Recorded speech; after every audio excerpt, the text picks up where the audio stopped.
Hello, rise and shine world. Hello, hello, hello, hello. Rise and shine, rise and shine, world. Rise and shine, world. Rise and shine, world. Hello, rise and shine, world. Rise and shine, rise and shine. Rise and shine world. Hand into hand. Ndabasuhuje mwese kandi mbifurije Noheli nziza n'umwaka mushya muhire izababere iy'ibyishimo. Iyi season y'ibiruhuko bisoza umwaka ndagira ngo mbifurize kugira neza kw'Imana kandi amahoro y'Imana akomeze kubomaho mwebwe n'imiryango yanyu n'inshuti zanyu n'abavandimwe ndetse n'ibihugu muherereyemo. Imana ikomeze kubagirira neza. Mfashe uyu mwanya rero kugira ngo nze mbifurije iminsi mikuru myiza, cyane cyane ko turi mu bihe bisoza umwaka, abantu babitegura kujya mu wundi mwaka. Ndabifuriza rero kugira ngo umwaka uje uzababera umwaka w'amata n'ubuki, kandi n'uyu nguyu turiho turasoza tuzawusoze neza. Mu by'ukuri ku ruhande rwa buri wese afite ibyo yashima Imana, kandi natwe twese dufite ibyo twashima. Ndatekereza yuko utashima Imana yaba wenda hari ukundi kuntu yibaza mu mitekerereze yiwe, ariko turashima Imana. Nje imbere yanyu rero kugira ngo ngire ibyo mbatangariza cyangwa se ngire ibyo mvugana namwe ku byerekeranye n'amarushanwa yo gushaka abanyempano mu gisata cya gospel mu kuramya no guhimbaza Imana. Ni amarushanwa ari kubera mu gihugu cy'u Rwanda ku nshuro na kita kari ya kabiri. Iya mbere yari igerageza, ariko ubu ngubu ho noneho ni ku rwego rukomeye cyane. Ni amarushanwa rero amaze gusoza igice cya mbere cyo twita preselection, hakaba hagiye gukurikiraho ibindi byiciro. Mbere yuko ngira icyo mbivugaho, reka mbanze nshimire abantu twese twabanye muri urwo rugendo rwo kuva igikorwa cyatangira kugeza n'uyu munsi. Ndabashimiye. Ndashimira by'umwihariko abategura iki gikorwa nka Rise and Shine World Ministry, abamemba bayo ndetse n'ubuyobozi bwayo. Ndabashimiye kuba baratekereje iki gikorwa cyiza cyo kugira ngo habeho gushaka abanyempano batandukanye. Kuri inshuro turi kureba ku baririmbyi cyangwa se ku baririmba, atari uko hatazaza izindi mpano cyangwa se gushaka izindi mpano mu bice bitandukanye. Hanyuma ndashimira abafatanyabikorwa bacu, yaba leta yagize uruhare runini cyane kugira ngo itwemerere gukora.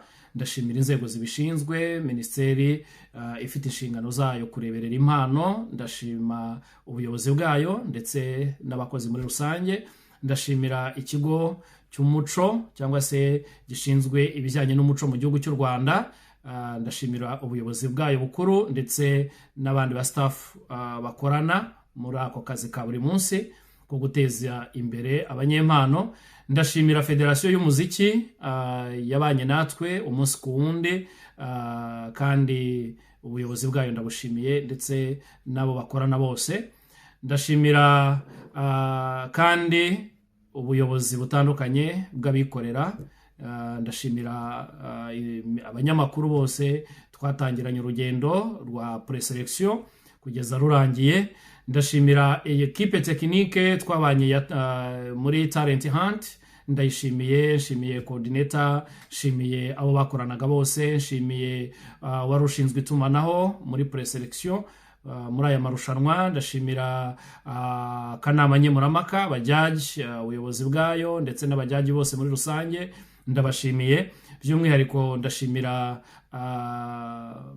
mama Bishop Marlene, Imana imuhe umugisha, yarakuriye akanama nkemurampaka ariko kandi anakuriye n'irushanwa ryose muri rusange mu gihugu cy'u Rwanda. Imana imuhe umugisha kandi ikomeze imwagurire. Turabashimiye rero abantu bose, ndashimira ushinzwe ivugabutumwa muri ministeri Reverend Primitive, ndamushimiye, Imana imuhe umugisha. Nshimiye Aroni coordinator, Imana imuhe umugisha. Nshimiye Bright ushinzwe communication, Imana imuhe umugisha. Nshimiye Muhirwa Rora uyoboye ministeri mu gihugu cy'u Rwanda ya Rise and Shine World, ndetse n'abandi bayobozi bose bashinzwe kuyoborana iyi ministeri.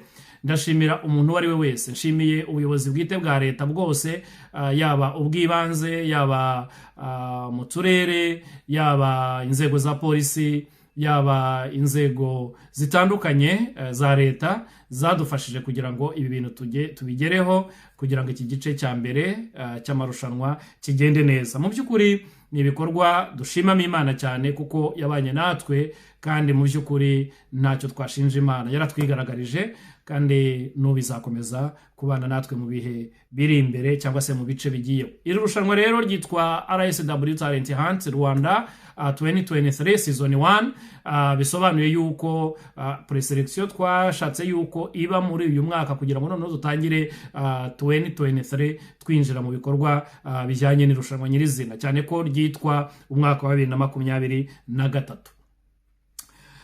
Muri urwo rugendo rwa preselection rero twariho dushaka abanyempano mu gihugu. Twari dufite site ya Huye, dufite site ya Kigali, dufite site ya Musanze, ya Rusizi, ya Kayonza, ya Rubavu. Mu by'ukuri twari dufite site 6 kandi twagomba kuzengurukaho dushaka abanyempano. Mu by'ukuri Imana yabanye natwe kandi yaratwigaragarije. Twabonye ubwitabire tutatekerezaga ko navuga ngo twari bubone. Ni nayo mpamvu nashimiye inzego zabigizemo uruhare kugira ngo iki gikorwa kigende neza. Abantu baritabiriye, turanezerwa, turabishima, kandi rwose biba byiza baza kugaragaza impano zabo. Ndashimira umuntu wese witabiriye rero iki gikorwa, yaba umu contestant. Ndashimira ababyeyi barekuye abana babo. Ndashimiye abafasha n'abatware bemeye yuko abo bashakanye binjira muri iki gikorwa kugira ngo bakibemo. Ndashimiye abana barekuye ababyeyi babo kugira ngo bitabire aya marushanwa. Ndashimira ababana n'ubumuga bitabiriye aya marushanwa. Ndashimiye umuntu wese w'umu contestant witabiriye iki gikorwa. Iyo tutangaza ngo hari amarushanwa ntitubone ababyitabira, ntabwo byari kugenda neza. Imana y'amahoro rero ibaho umugisha rwose, kandi impano mureke zake zikorera Imana binyuze mu mutima w'ubumuntu. Imana ibaho umugisha. Twakomeje rero urwo rugendo rwo gushaka abanyempano kuva kuri site ya Kayonza, aho abantu bitabiriye. Twakoze iminsi 2, abantu baritabira kandi bagaragaza impano zabo rwose mu buryo tutatekerezaga yuko byagenda kuriya. Twaranezerewe cyane mu izina rya bategura aya marushanwa. Twarishimye kandi bigaragarira umuntu wese, yaba mu mavideo yagiye atambuka, kuba tarabashije kuboneka aho ngaho. Mu by'ukuri byagenze neza. Twahabonye abanyempano rero bakomeza mu kindi cyiciro. Tujya mu Musanze tuhabona abanyempano bakomeza mu kindi cyiciro. Byaratunejeje cyane, dushimira n'inzego za leta zaho. Imana ibaho umugisha. Twabonye abanyempano kuri site ya Rubavu, naho rwose bagaragaje gukora kw'Imana. Turashimiye ubuyobozi bwaho, dushimiye abagiye babidufashamo mu buryo bwose. Dushimiye abitabiriye Rusizi, naho twabonye abanyempano beza cyane kandi bafite gukorera Imana mu buryo bwo kwagura impano zabo. Twagiye i Kigali, naho tuhabona abanyempano benshi mu by'ukuri kandi byagenze neza. Tugenda Huye, naho bigenda uko. Ni urugendo rero rutari rworoshye cyane ku banyempano ndetse no kubategura kugira ngo tubashe guhitamo abanyempano bakomeza mu kindi cyiciro. Ni ibintu bitari byoroshye na gatoya, ariko byasize umusaruro mwiza kandi ndetse bisiga n'isura nziza mu buryo bwose. Abamaze kubona pasi yo gukomeza mu kindi cyiciro cya 1/4 binjiye mu cyo twita amatora twabisobanuyeho uburyo ki impamvu y'amatora. Ni ukuvuga ngo abajyaji bashobora gukora akazi kabo bakabona abanyempano, ariko kandi b'abanyempano bafite n'abafana babafana bashobora kubaha ayo mahirwe, cyane ko twebwe tutabana nabo umunsi ku wundi, ariko babafana babo bagerageje kubereka urukundo babafitiye. Turabishima cyane, ndetse dushimira n'abafana cyangwa se abakunzi baba bakontestanti bari muri rushanwa. Byaradutunguye cyane, bigaragaza yuko bafite inshuti nyinshi. Binje muri voting rero, iyo voting yari ishinzwe yuko abazahiga abandi batatu muri buri site bazahita bakomeza mu cyiciro cya semifinal. Ni ukuvuga ngo ntabwo nubwo bazaperforminga muri kimwe cya kane, ariko nyirizina itike barayifite yo muri semifinal. Uyu munsi ngira ngo ni nabo tugiye no kubatangariza, nabo turabavuga mu mazina, tubatangaze ku mugaragaro abamaze kubona itike iberekeza muri semifinal. Turanabashimiye kandi barakoze, dushimiye n'ababyeyi babo n'inshuti zabo babahesheje ayo mahirwe yo kugira ngo bagere muri icyo cyiciro. Hanyuma reka nihuse mvuge kuri abo bantu babonye iyo tike ibageza muri semifinal. Duhereye kuri site ya Kayonza hariyo abantu batatu cyangwa se ababonye pass uko ari batatu. Muri abo batatu harimo itsinda rigizwe n'abantu barenze umwe, nabo babashije gukomeza babona itike ibageza muri semifinal. Uwa mbere muri Kayonza yabaye Gatsinzi Allen. Mu by'ukuri turamushimiye cyane ndetse n'abamufashije kugera kuri iyo ntego. Yagize amanota 2230 cyangwa se vote 2230. Gatsinzi niwe wahize abandi, aza ku mwanya wa mbere. Hakurikiraho witwa Mukamurenzi Clotilde, nawe yagize amajwi 1853. Hanyuma hakurikiraho groupe cyangwa se itsinda ryitwa 3 in 1 team, ryagize amajwi 1717. Aba bose rero uko ari batatu bamaze kubona itike iberekeza muri semifinal, hanyuma kwitegura kugira ngo bazahigane n'abandi mu zindi site. Ntibivuze yuko muri kota final batazakora, naho bazahiganwa, bazanyura imbere y'akanama nkemurampaka, bazagaragaza icyo bafite cyo bazanerekana muri semifinal. Nubwo abajaji cyangwa se akanama nkemurampaka kazaba kadafite ubushobozi bwo kubakosora kubera yuko bamaze kubona iyo tike ibageza muri semifinal. Hanyuma kuri site ya Musanze, iyo twakomerejeho site ya Musanze niyo twahise tujyaho kugira ngo dushake abanyempano. Twabonyeyo abanyempano batatu, nabo bahize abandi mu gukundwa n'abafana n'abakunzi babo, babahesha itike ibageza muri semifinal. Uwa mbere yitwa Byiringiro Ernest, yagize amajwi cyangwa se vote 2230. Uwa kabiri yabaye Mukankusi Petronira, agira amajwi 828. Hanyuma uwa gatatu yabaye Munyaneza Antoine, yagize amajwi 773. Abo batatu rero bahise babana itike ibageza muri kimwe cya kabiri cy'iri rushanwa rya RSW Talent Hunt Rwanda 2023 season 1. Hanyuma twakomeje i Rubavu dushaka y'abanyempano nabo bakomeza muri aya marushanwa. I Rubavu naho mu bakunzi babo bagaragaje yuko babashyigikiye, hari abantu batatu bamaze kubona iyo tike. Uwa mbere yitwa Niyongabo Tonia, yagize amajwi 5000 cyangwa se vote 5000, aza ku mwanya wa mbere mu kugaragaza ubudasa. Hanyuma wa kabiri yabaye itsinda ry'abantu batatu bahagarariwe na Tuyizere Auguste, bagize amajwi 2430. Hanyuma uwitwa Hakuzimana Eric yabaye umwanya wa gatatu, yagize amajwi 1190. Abo batatu ari Tonia, ari itsinda rya Augustine, hari na Eric, babona itike ibageza muri kimwe cya kabiri cy'irushanwa rya RSW Talent Hunt Rwanda 2023 season 1. Hanyuma twakomereje Rusizi naho twari turi gushaka y'abanyempano kugira ngo bagaragaze impano zabo. Ariko mu matora cyangwa se mu babashyigikiye ababashije kuza imbere, uwa mbere yitwa Kwitonda Valentine, yabonye amajwi 1737. Akurikirwa n'umukunzi Ellen Chance yagize amajwi 920, akurikirwa n'Uzayisenga Esther agira amajwi 789. abo batatu ari Valentine, Chance ndetse na Esther nibo babashije kubona itike ibageza muri semi final. Hanyuma twahise tuza i Kigali, nyuma ya Rusizi twahise tuza i Kigali kuhashaka abanyempano. Hanyuma uwa mbere yabaye uw'amahoro Ariane Kesi yagize amajwi 3225.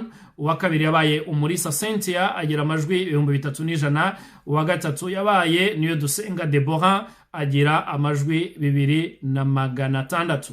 abo batatu rero Ariane Kesia ndetse na Cynthia na Deborah nabo bamaze kubona itike ibageza muri kimwe cya kabiri cy'irushanwa rya RSW Talent Hunt Rwanda 2023 season 1. Hanyuma twakomereje kuri site ya Huye. Site ya Huye dushakayo umunyempano cyangwa se abanyempano bazahiga abandi. Hanyuma muri abo banyempano aberekanye urukundo rw'abakunzi babo. uwa mbere yabaye Kaneza Signorine yagize amajwi 1666. hanyuma akurikirwa n'Umutesi Arine agira amajwi 1601. hanyuma hakurikiraho uwitwa Azabe Merveille agira amajwi 1571. aba nabo batatu babonye itike ibinjiza muri semifinal ya RSW Talent Hunt 2023 season 1.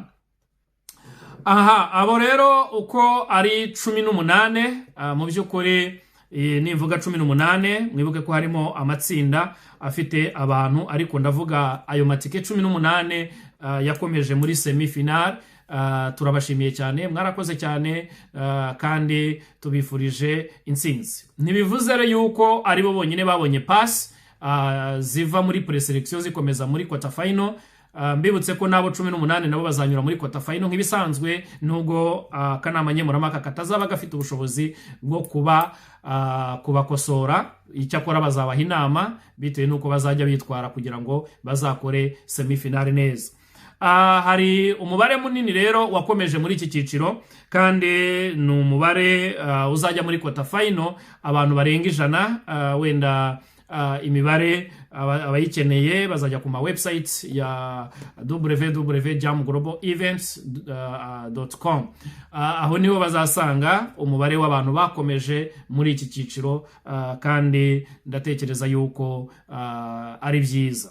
Ni umubare tuzakomezanya muri quarter final, aho abantu bazongera guhura ku masite cyangwa se mu masite yabo, bakongera bakarushanwa, tugakuramo abandi bantu muri semifinal bazerekeza muri semifinal. Quarter final tuzakuramo abantu 12 mbisubiremo, harimo babandi 3 ndetse n'abandi 9. Nimba urugero site ya Kayonza yari ifite abantu 22 babonye pass ibageza muri quarter final, tuzaba turi bukuremo abantu 12. Mbibutse ko muri abo 12 batatu bamaze kubona itike ibageza semifinal, tuzaba turi bukuremo 9 bonyine. Hanyuma hasigare umubare w'abandi. Abazasigara ntabwo ari uko atari abanyempano, ahubwo nyine mu marushanwa habamo utsinda. Kandi nabandi batakomeje muri basoje urugendo muri preselection suka atari abanyempano. N'abanyempano nabo ndabashimira cyane, kandi ibyiza biri imbere. Utabonetse muri mu bindi byiciro y'umwaka utaha nanone azaba yemerewe kuza gukora kandi akagaragaza ubudasa. Ndatekereza ko umuntu wese muri irushanwa yabonye andi masomo cyangwa se ubundi bumenyi bumwemerera yuko ubutaha yabikora neza. Hanyuma rero muri abo bantu, reka mvuge kuri abo bantu 18 bakomeje cyangwa se amatike 18 bagiye guhamagarwa muri iyi minsi, babahereze amatagi yabo bazakoresha mu bindi byiciro muri semifinal. Kandi abo ngabo bazahura mu buryo bw'umwihariko, bahure n'abategura irushanwa, atari uko n'abandi batazahura nabo, ahubwo ni mu cyiciro cya mbere bitewe n'uko irushanwa riteguye. Bazahura nabo, bazakoreshwa ama interview atandukanye, ababaza uburyo ki urugendo rwari rumeze, bazaganira n'abayobozi ba Rise and Shine World, bazagirana ibihe byiza bitandukanye kugira ngo bibategure mu cyiciro kindi cya semifinal. Hanyuma abazarangiza quarter final nabo bajya muri semifinal, nabo still bazongera bahure n'ubuyobozi gutegura irushanwa, nabo bagire ibintu byinshi baganira bitandukanye. Rero kuri iyi nshuro abagiye kujya bahamagarwa na abangaba 18 kugira ngo babashe gufata amatagi yabo, ndetse babashe no kugirana ibiganiro n'ubuyobozi butegura irushanwa bubategurira kwinjira muri semifinali neza, ndetse no kubabwira ibyerekeranye na quarter final. Hanyuma n'abandi babonye pass nabo bazakomeza kuganira n'ubuyobozi butegura irushanwa. Aba babonye pass bose mu gihugu uko umubare wabo ngana bazakomeza kuba hafi cyane n'abategura irushanwa kugira ngo bababwire uburyo ibindi byiciro bigiye gukurikiraho. Turategura rero gahunda y'uko mu irushanwa rikurikiyeho cyangwa se mu mwaka uje, ari naho irushanwa nyirizina ryitiriwe, hazazamo icyo gice cya quarter final na semifinal ndetse na final. Turatekereza yuko mu kwezi kwa mbere, ukwezi kwa kabiri, ibyo bintu byose bizaba biri ku murongo mwiza kandi irushanwa rikarangira neza. Hari umuntu ushobora kwibaza ikibazo ngo mbese Rise and Shine World Ministry kiri gutegura ibikorwa bitandukanye, kuko hari abakimbajije ngo harimo ibyo biterane bya Australia, harimo ibindi biterane bitandukanye bariho barategura, ngo mbese ntibyaba bije kubangamira iri rushanwa. Oya, muri gahunda ministeri ifite, buri department ifite ibyishinzwe, nubwo byose biba bigenda bijya mu ivugabutumwa, ariko nka department ya talent hunt, department ya evangelization, buri kimwe cyose gifite ibikorwa gishinzwe kandi bashinzwe kubitegura neza. Nta kizabangamira ikindi rero muri gahunda zayo. Nk'uko tuzarangiza talent hunt yo mu Rwanda, dukomerezaho na talent hunt ya Australia ndetse na talent hunt ya Kenya ndetse n'ahandi. Iyo ni gahunda bitewe na roadmap ministeri yihaye mu bikorwa byayo bya buri munsi. Nta kintu na kimwe rero kizabangamira ikindi, ahubwo byose bizuzuzanya kugira ngo bizamure ibendera ry'Imana. Umuntu rero wabyitiranya kareba ati subwa imbaraga ntibagiye kuzishyira mu biterane bya Israel Mbonyi muri Australia. Oya, ntago bihura. Ibiterane bya Israel Mbonyi biri ukwabyo, kuko ni mumwe mu ntego ministry yihaye yo gukora ibiterane kugeza mu mwaka wa 2025, aho bazaba bamaze gukora ibiterane bizenguruka isi.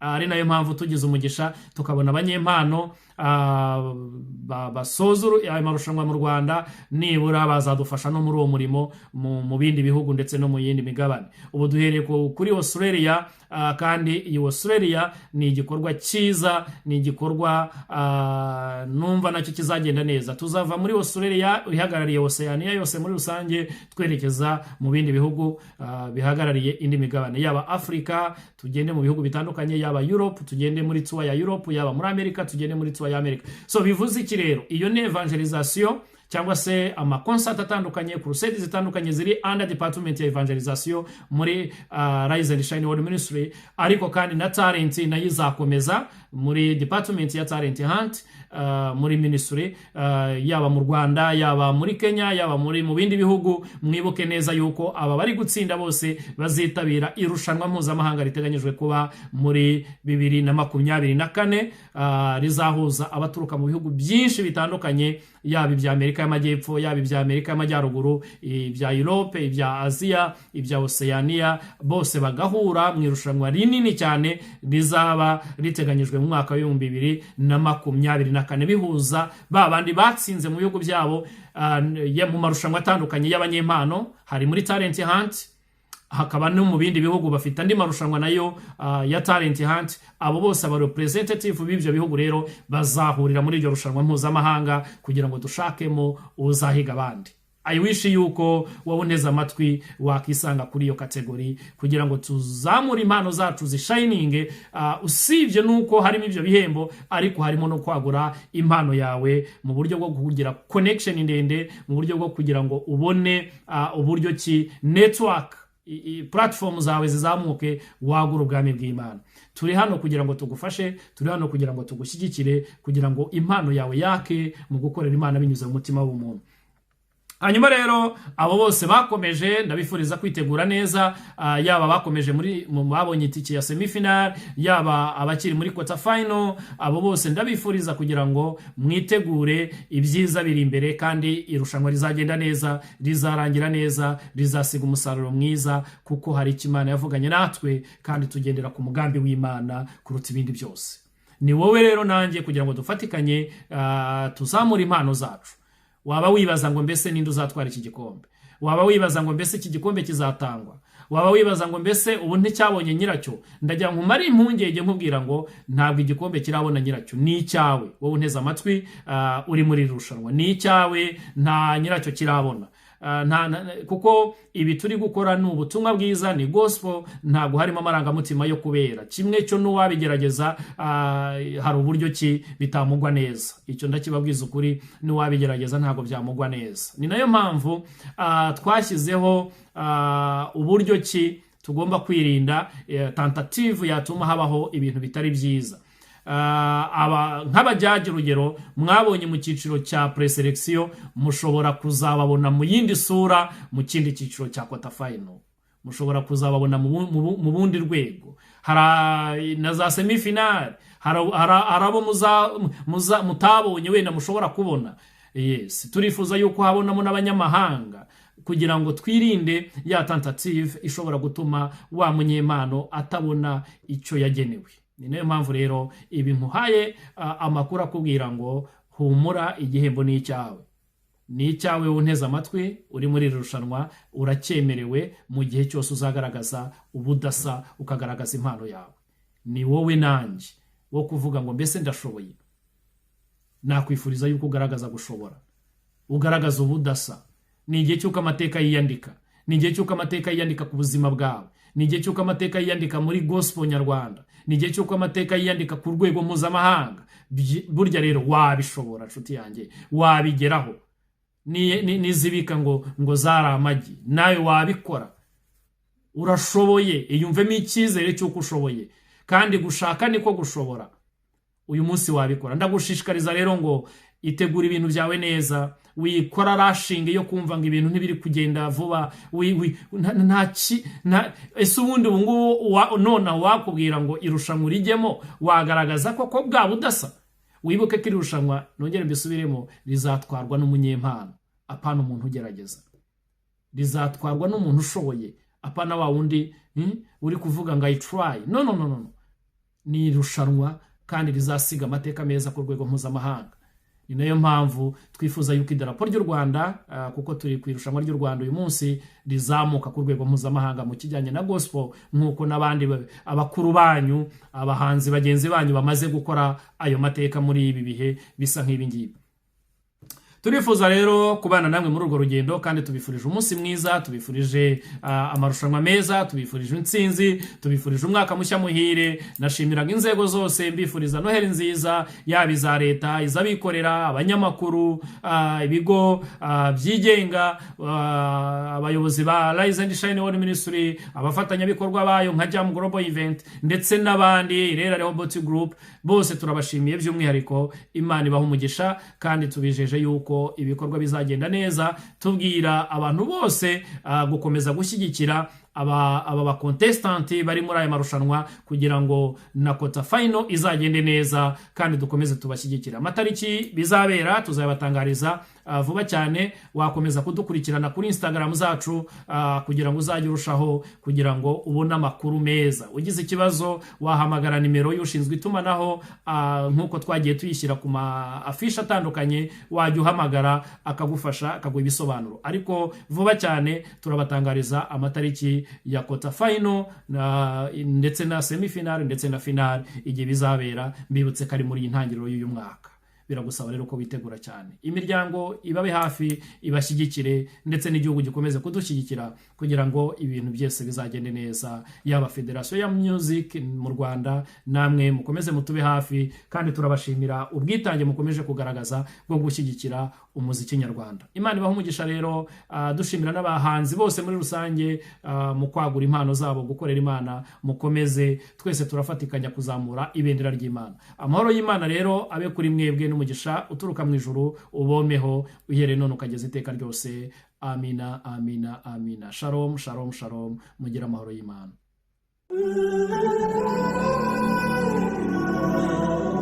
Hello, Rise and Shine World. Hello, hello, hello, hello, hello. Rise and shine, rise and shine, world. Rise and shine, rise and shine, world. Rise and shine, world. Hello, rise and shine, world. Rise and shine, rise and shine. Rise and Shine World. Hand into hand.